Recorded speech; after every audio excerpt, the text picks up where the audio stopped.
أهلا وسهلا ومرحبا بكم. أعتذر في البداية على هذا الصوت وهذه البحة الخارجة عن الإرادة في هذه الحلقة اللي من خلالها غادي نحاولوا أنهم نقوموا بتحليل ديال المباراة ديال المنتخب الوطني المغربي بالأمس أمام المنتخب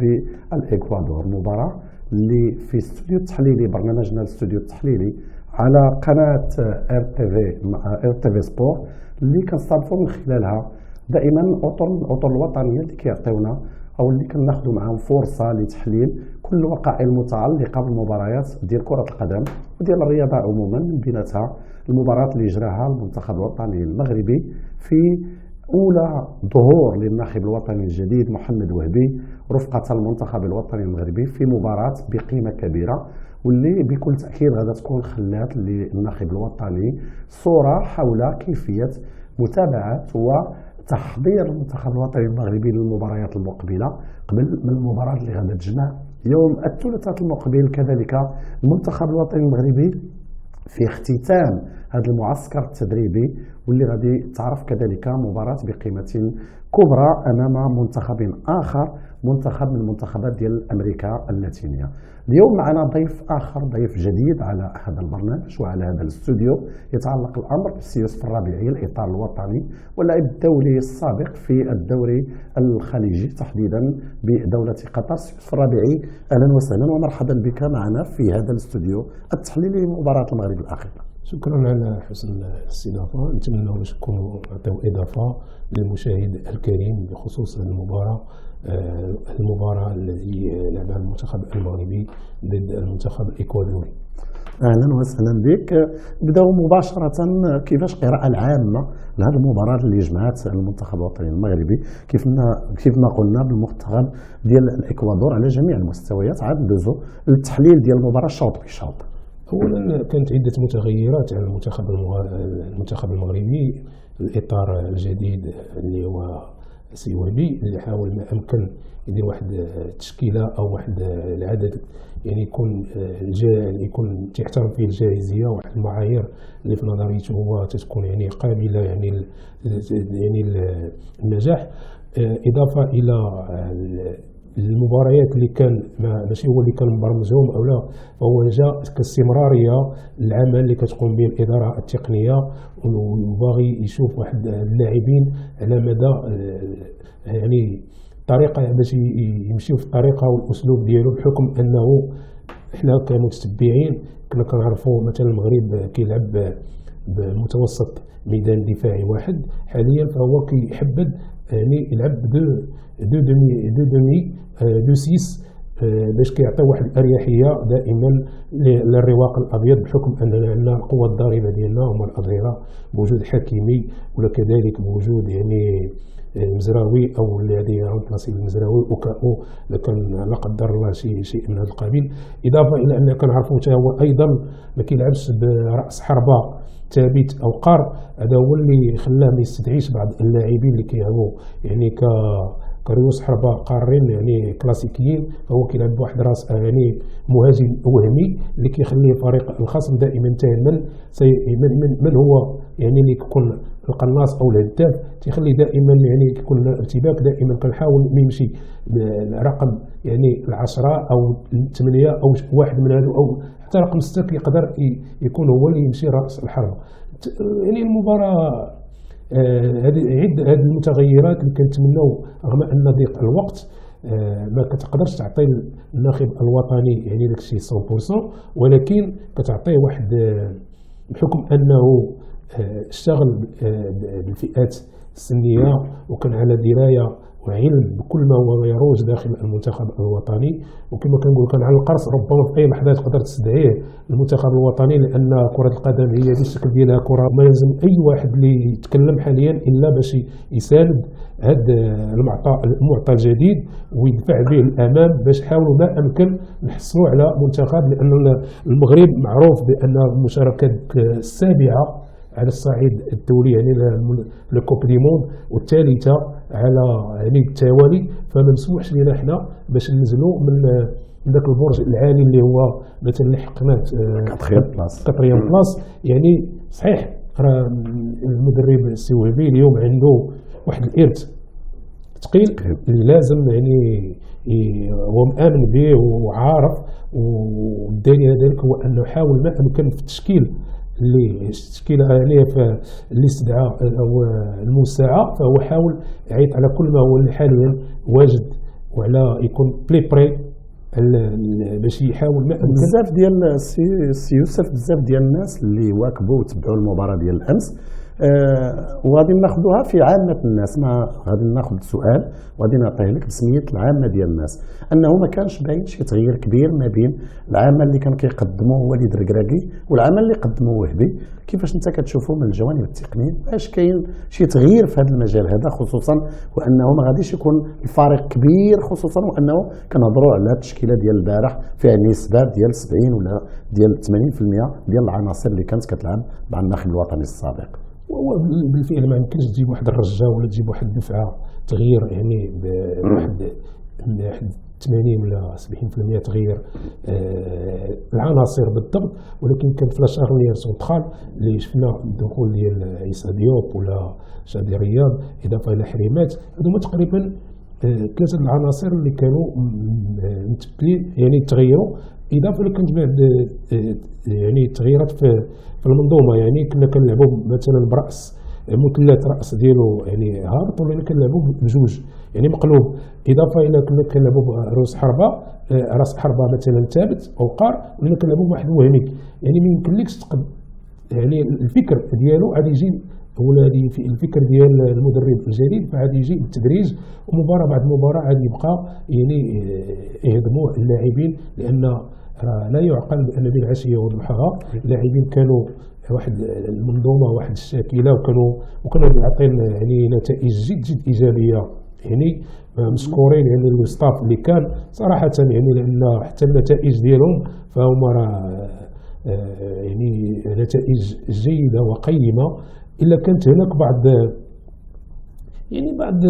اشياء اللي كانت خصها تصلح منها بعض اللاعبين اللي كانوا كيجيو معطوبين او لا يعني سلك المهمات ديالهم، كان خصهم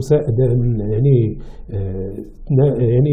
عدم المنادات عليهم. فحان الاوان باش يعني تكون واحد التغيير، وهذه سنه كره القدم. وهبي البارح في التصريح ديالو من بعد نهايه المباراه اقر بان كانت هناك صعوبات على مستوى التدبير ديال المباراه، خصوصا وانه المواجهه مع منتخب ماشي سهل، منتخب اللي ما خسرش لمده ديال 15 مباراه متتاليه ما خسرش فيها، مع منتخب كذلك يعتبر رقم واحد من قبل من البرازيل وقبل من الارجنتين وقبل من المنتخبات الكبرى على مستوى امريكا اللاتينيه. منتخب ماشي سهل اللي واجه البارح المنتخب الوطني المغربي، وبالتالي المدرب ولا الناخب الوطني كان على علم وعلى بينه. التصريحات ديالو الاخيره من بعد المباراه اقر بانه غادي يهيئ منتخب ويشتغل من اجل تهيئ منتخب اولا للاستعداد لمونديال 2026 اللي ما بقات له الا واحد الشهرين ولا 3 شهور.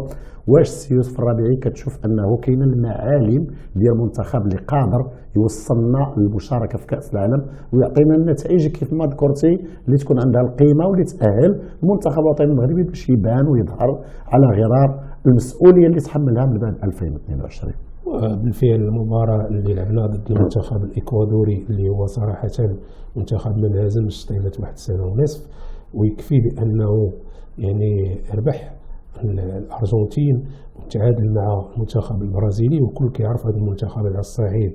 يعني العالمي والإمكانيات والمهارات ديالهم. أنا فاجئني كذلك لأنك متتبع حتى المركز الثاني على في أمريكا اللاتينية، الاندفاع البدني الهائل، القوة البدنية، سرعة الانتشار، يعني واحد يعني خلق لنا متاعب كبيرة. وكان هذا بمثابة تيست حقيقي بالنسبة للمنتخب المغربي بخصوص الشوط الأول، لأن صراحة كنا كنشوفوا الالتحامات لا دياز ولا الزلزولي ما كانوش بديك ديك ليفيكاسيتي في ليكيب ادفيرس، هي اللي بقات من ديك لا فالور ديالهم. هنا ملي كدير بحال هذه المباريات فكتوقفك على المستوى الحقيقي ديال اللاعبين، وانت كتنتظر مباريات اللي تجي حارقه في يعني في الكاس العالم، وما بقاش لنا الوقت بزاف. صحيح بان غادي نديروا مباراه اخرى يوم الثلاثاء، ولكن المباراه اللي لعبناها يعني ضد الاكوادوري فاعطتنا صراحه واحد المقياس بان عندنا نقط اللي قويه، ولكن النقاط اللي غادي نستغلوا لها وبالخصوص في الانسجام، اضافه الى القوه البدنيه اللي حنا كنفتقدوا لها شيئا ما مقارنه مع المنتخب اللي لعبنا معاه ضد الاكوادور. بقراءة ديالك المباراة ديال الأمس ضد المنتخب ديال الإكوادور، شفنا جوج ديال الأشواط. الشوط الأول كان المنتخب الوطني المغربي تقريبا غائب، ولكن في الشوط الثاني بان بعد التغييرات اللي قام بها الناخب الوطني ظهر واحد شويه ديال الانسجام، وبان بانه المنتخب الوطني المغربي راه عندنا منتخب اللي قادر يجي مع مرور الوقت، مع الانسجام ديال اللاعبين، مع كثره التحضير للمباريات المقبله وللتجمعات اللي المنتخب الوطني المغربي بحاجه اليها من اجل يخلق واحد النوع ديال الانسجام في مستقبل الايام. هو ماشي كنا شي غائبين في الشوط الاول، ولكن هو دائما كتكون واحد التغييرات بخصوص في لاشارنيير سونترال بين بين رياض شادي وعيسى. تنظن هذاك يعني باقي داك لاطونت بيناتهم، ديك لا كويزيون بيناتهم، اضافه الى حريمات ايضا لاول مره كيلعب معاهم ولا كيلعب مع العناوي. فهادو تقريبا هاد لي دو هاد اللي هنا في لاشارنيير ولا في لي دومي ديفونسيف ولا لي دو سيس كيكون واحد كان شيئا ما عدم التفاهم، شكون اللي غادي يقدر يغطي، شكون اللي يمشي، شكون اللي كيسبق، لان ما يبقاوش دائما اللاعبين اومينين على حساب على حساب بوزيسيون البالون، على حساب لادفيرسير. هنا فكان واحد شيئا ما واحد نقدر نقولوا ارتباك، باقي ما عارفينش المهام ديالهم بالضبط، رغم ان المدرب يكون شرح لهم ولا في لي زيكزيرسيس وهذه، ولكن رغم انهم محترفين ولكن كيبغيو مباريات باش كيكون داك الروداج وكيكون داك الشيء تيجي اوتوماتيك تيكون بحال كيجي يعني كيولي تتحول حافظ الادوار ديالك عن دار قلب. بالنسبه اللي خلى المشكل في الصوت الاولي يصعب علينا هو بالنسبه للسيباري، اللي ذاك الدور ديالو كان شيئا ما تقنوش، لان كيكون مهاجم وهمي كيخصو دائما سواء كيمشي هو وكيدير الضغط ولا كيجي معاه أوناحي ولا دياز ولا كيجي الاخر من الخلف. هنا ما كانش داك لاطونط بين هاد لي كاتر جوار، لان خصهم هما يكونوا يعني عندهم واحد بوتونسيال فيزيك تري زيلفي، كيكونوا تري انطونس في لي كورس ديالهم سيرتو اوفونسيف و ديفونسيف. هنا بخصوص السيباري انا تنظن بانه ذاك البوست شيئا ما كيبغي واحد ان كرون كورور ان كرون، يعني اللي عنده واحد لانطونس تكون عنده انطونسيتي تري زيلفي باش دائما كيربك لي دو سونترو ديال ليكيب ادفيرس. بالنسبه للحريمات او العناوي باقي شيئا ما كاينش داك ما كيريبارتيوش لي التقسيم ديال الملعب فيما بينهم، شكون كيمشي مثلا لو كوتي اوفونسيف او كاو ملي كتكون البالون في جهه الكوتي ديالو والاخر كيبقى يدير ديك لا كوفرتور ديالو. بالنسبه ايضا كنا وقعنا في واحد المشكل، حكيمي كان دائما كيمشي بحكم اننا كنمتازوا في هذيك الجهه اليمنى،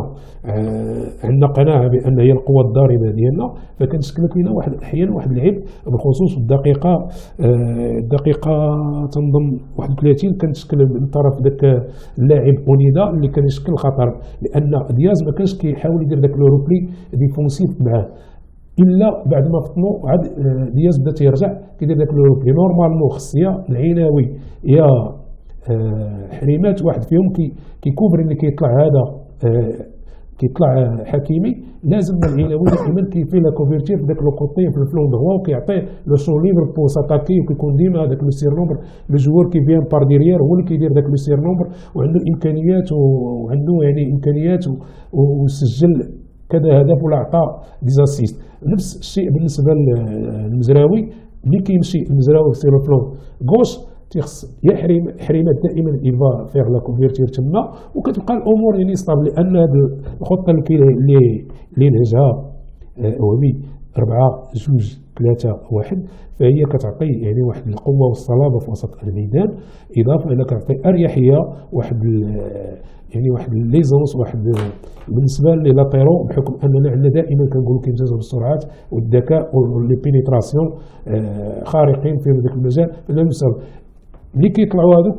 دياز ولا زلزولي ولا كذلك الصباري نورمالمون كيخصهم يكونوا في لي سيرفاس دو ريباراسيون باش كيقدروا دائما كيوليو ثلاثه في لاطاك، كتكون واحد زياده عدديه في الهجوم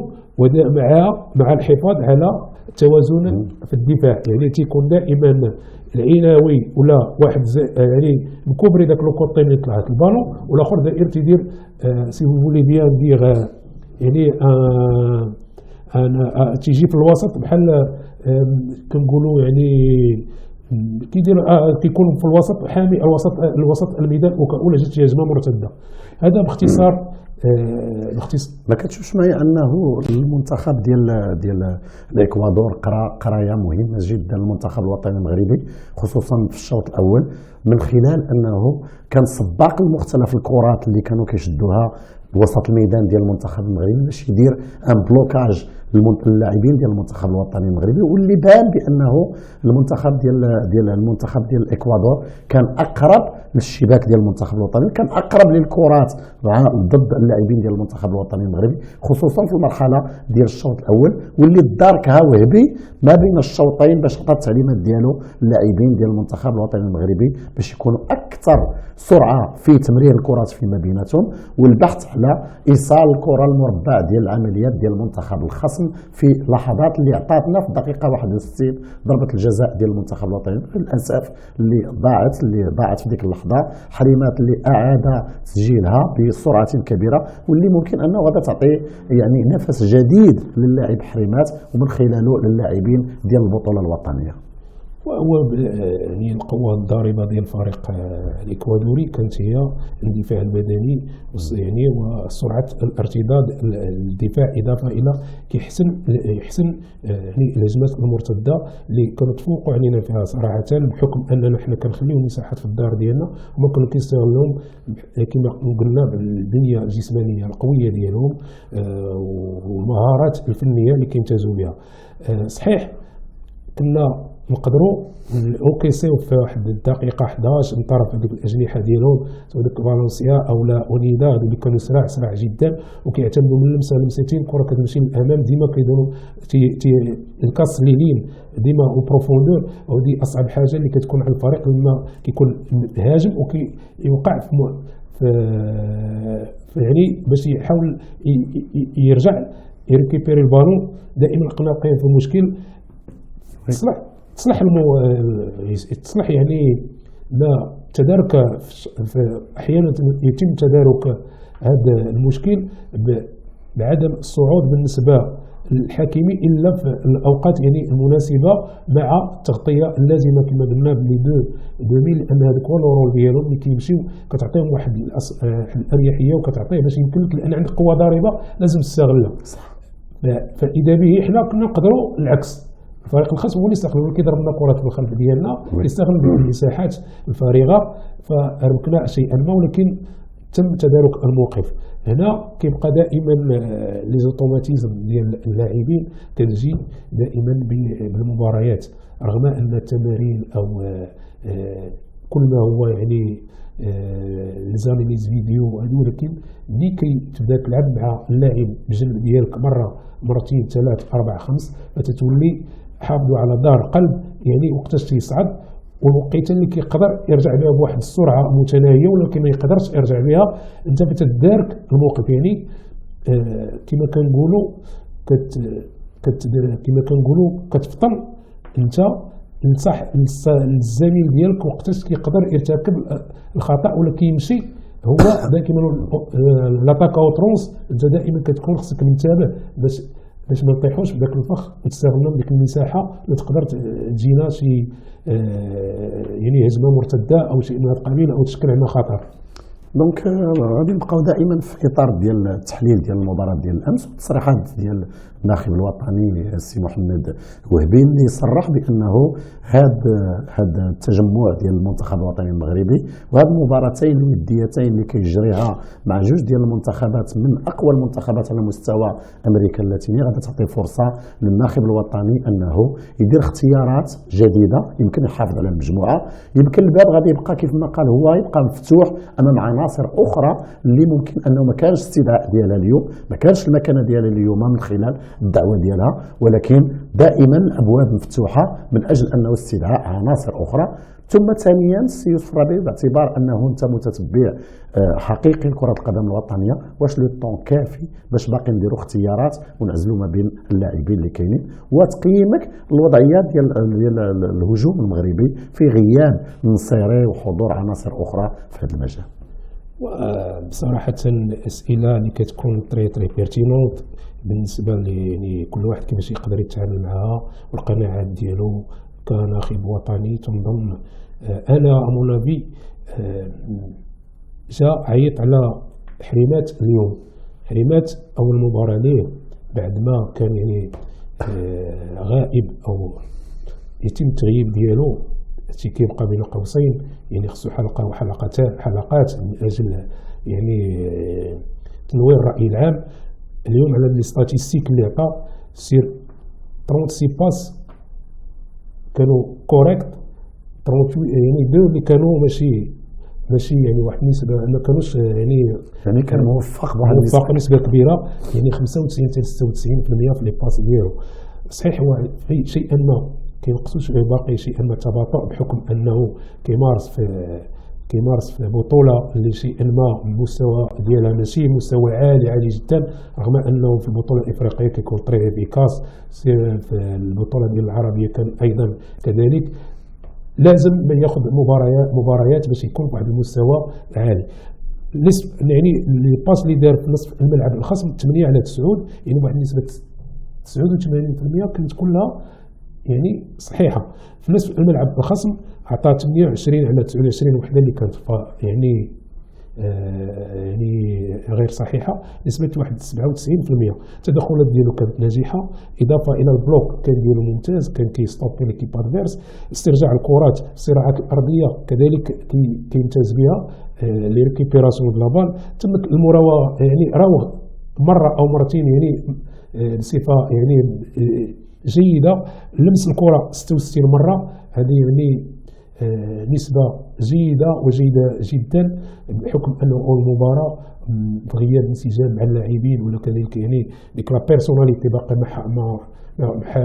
ما فرضهاش، بحكم أن اللاعبين يعني راك عارف اللاعبين كبار وهذه ما تخصكش هذا لو طون ليسي طون. اللمسات ديالو كانت ناجحة بصفة عامة، الوجود ديالو كان يعني عنده واحد تأثير. أنا كما قلت يعني اللاعبين انا بالنسبه لي سيدي حتى اعطيه فرصه، حتى ولا ما يمكنش يلعب اللاعب ديال الهداف ديال الدوري كتعطيه واحد فرصه من اجل اللي هو الهداف ديال المغرب الفاسي بن جديه. تنظن حتى هو عنده يعني من بين الاهداف اللي سجلهم المتتبعين كلهم كيقولوا انه اهداف يعني ماشي سهله، يعني هذا اللاعب هذا عنده شي حاجه، عنده ما يفيد. يعني تقدر تجيبه وتشوف مع المجموعه وكيفاش يعطي وتقدر تستافد منه. صحيح كاين نصيري، كاين اللاعبين الاخرين اللي ما يساهمون، المدرب فهو قال نصيري يعني لغياب يعني واحد ستيل جو بالنسبه ليا ممكن يجيبوا، لان نصيري كيبقى دائما عنصر فعال في ليكيب ناسيونال لا احد ينكر، لانه الدور ديالو كينفع. الا ما نفعكش في المباراه ولا المباريات اخرين كيقدر ينفعك، لانه كان كيدير لنا يعني صراحه بلوك ديفونسيف بليو على ليكيب ادفيرس. لا ديفونس لا لين ديفونسيف ليكيب ادفيرس كان دائما بيتيربي على بريزونس ديال هاد لو جوار اللي عنده دي كورس فريمون انطونس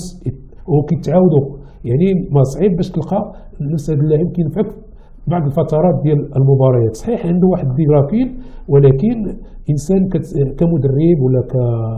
كستاف كتستغل تستغل نقاط القوه ديالو، كتستخلف واحد الوقت المناسب اللي كتقدر تستافد منه. وهنا فين كيكون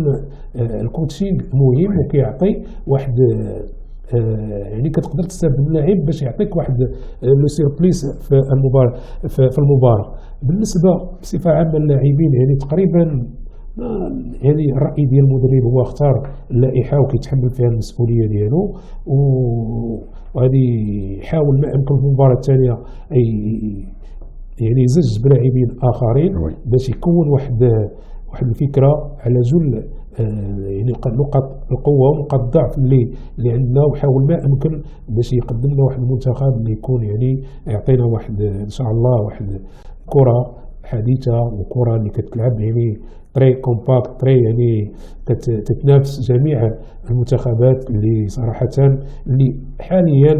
بعد التصريح ديال رونالدو اللي صراحة قال بأن المنتخب المغربي يعني اللي كيلعب معاه كيحاول ما أمكن كتجيه ضربة جزاء ولا كيتسجل عليه الهدف كيبغي يخرج من الملعب. فما وقع أول أمس المنتخب الإكوادوري حتى هو نفس الناس بغى ينهزوا مع المنتخب السنغال. يعني هذا تخوف والتعادل ضد المنتخب الإكوادوري بالنسبة للإكوادور رغم أنه فريق قوي واللي أبان على سميتو، فهو كان متخوف كثير والمدرب ديالو كان كيدير اخطاء، يعني ماشي اخطاء، هو كان كيتعمد يطيح في اخطاء، يعني سواء كيدخل الملعب او لا كيبقى ياثر على الحكم ولا في التغييرات ولا هذه. هذا ان دل فانما يدل على مجموعه الاشياء، لان المغرب ولات عنده واحد السمعه كبيره بحكم يعني اللاعبين الكبار، بحكم الكره ديالو اللي كيلعبها على المستوى العالي، سواء في لي ديال ديالو في تكنيك يعني تري زيلفي، يعني في اللاعبين ديالو اللي كيمارسوا على مستوى. فهنا ولا المنتخب البرازيلي حاليا فهو يدب بلا شك في المباراه اللي غادي تجي ان شاء الله في الكوب ديالهم. وي المباراه اللي غادا ننتظروها جميع بنا واللي ركز عليها الناخب الوطني من اجل السابق بطبيعه الحال وليد، من اجل انه اختار جوج ديال المباريات مهمه اللي كتنتمي لمنطقه واحده اللي هي المنطقه ديال امريكا اللاتينيه. عندي سؤال واحد بغيت فيه تقييم يعني باختصار شديد جدا على الخطوط ديال المنتخب الوطني المغربي بالامس على مستوى حراسه المرمى. كيفاش شفتي البارح حراسه المرمى؟ وحراسة المرمى صراحة بصريح العبارة يعني لا خوف على حراسة المرمى بحكم وجود عندنا حارس كبير في قيمة بونو اللي كيمتاز يعني بالرشاقة والدفاع بكل يعني ما أوتي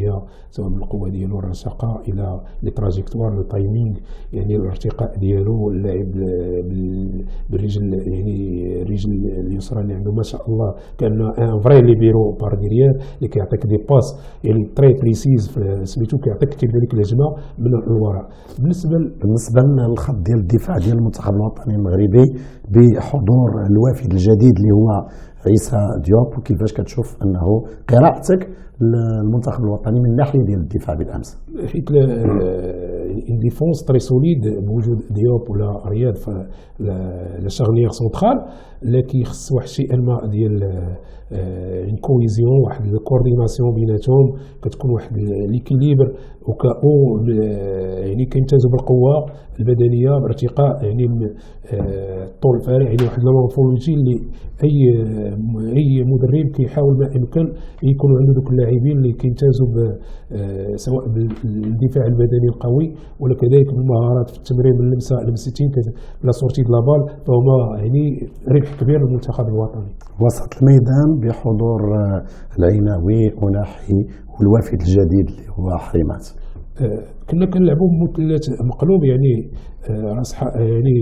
ان 6 دو 8 و 10، دابا ولينا كنلعبوا ب 6 سي ان مونور دو جو، يعني باش تخلي دائما يعني الوسط الميدان كيكون يعني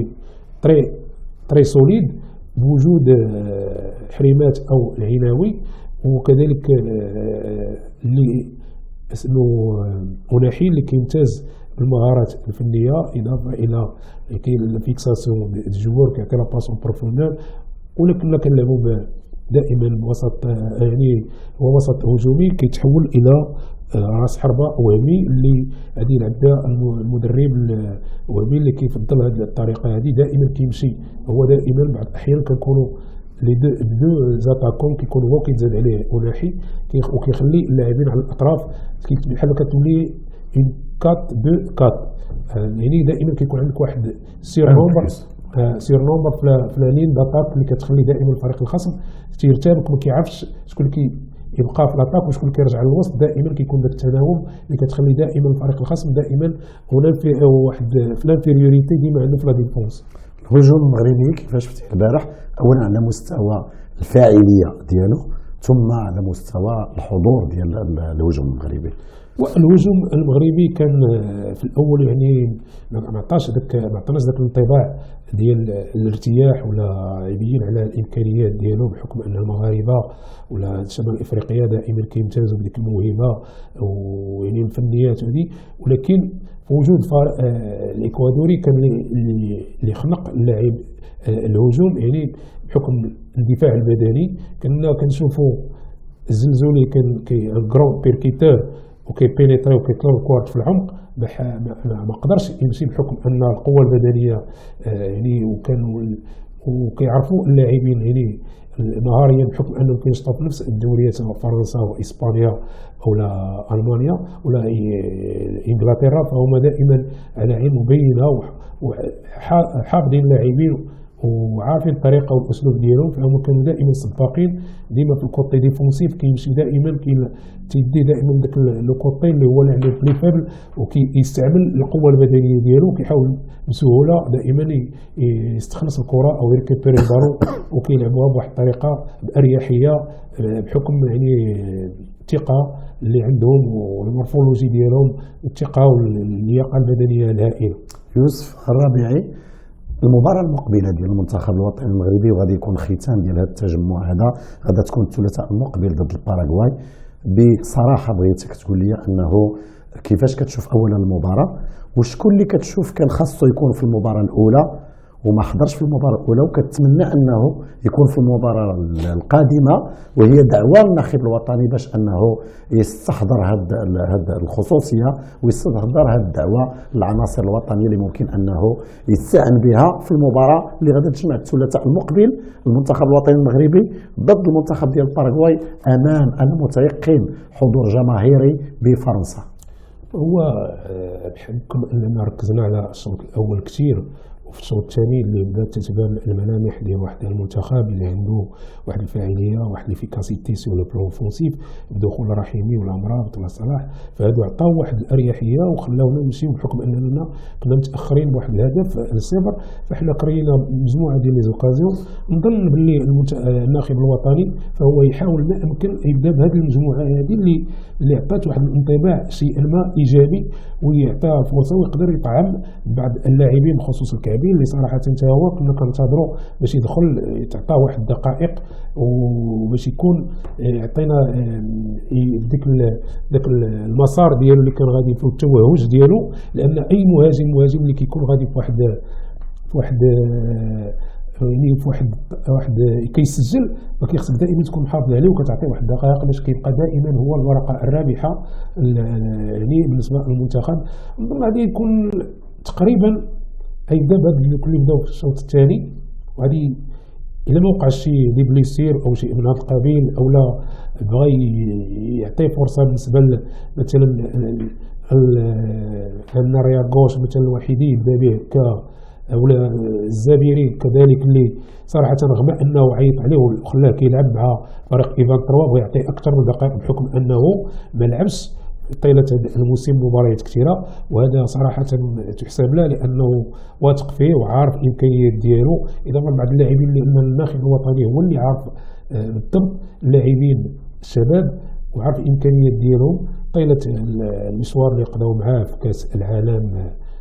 بالشيلي، هو يعني يقدروا يعطيهم واحد دقائق أخرى في هذه المباراة القادمة إن شاء الله. نتمنى من الله أنه المنتخب الوطني المغربي يعطينا صورة جديدة، خصوصا أنه ثقتنا كبيرة في الناخب الوطني السي محمد وهبي، ثقتنا كذلك كبيرة في العناصر الوطنية باش أنه تهيئ أحسن تهيئ باش نمشيو بها لكأس العالم. ننتظروا كذلك مباريات إعدادية مقبلة وتجمعات للمنتخب الوطني المغربي. بغيت نشكرك السي يوسف الربيعي على حضورك معايا، وكلمة أخيرة في هذه المناسبة. وبالنسبة للمنتخب المغربي صراحة يعني يعتبر من أقوى المنتخبات على الصعيد العالمي ولا الصعيد الإفريقي ولا العربي. نظن بأن المغرب اللي ما عندوش يعني واحد الرجوع للوراء، بحكم أنه للمرة السابعة كيمشي لكوب دي موند، وحنا في لكوب دي موند دائما كنديروا مستوى يعني كبير يليق بالكرة المغربية ولا الإفريقية ولا العربية، والمرة الثالثة أيضا على التوالي 2018 2022 2026 يعني. فلا يعني ما عندناش الحق باش ما نديروش شي نتائج ايجابيه اللي كنتمناو باش الكل يكون وراء هذا المنتخب، رغم كل ما يقال ولا ما سيقال على هذا الاستدعاءات اللاعبين، يعني الناخب الوطني، يعني الفيستير، يعني حتى كنساليو عاد تنديروا تقييم ديال المرحله اللي كنتمنى الكل يكون وراء هذا المنتخب باش تحققوا نتائج ايجابيه اللي تعتبر هذه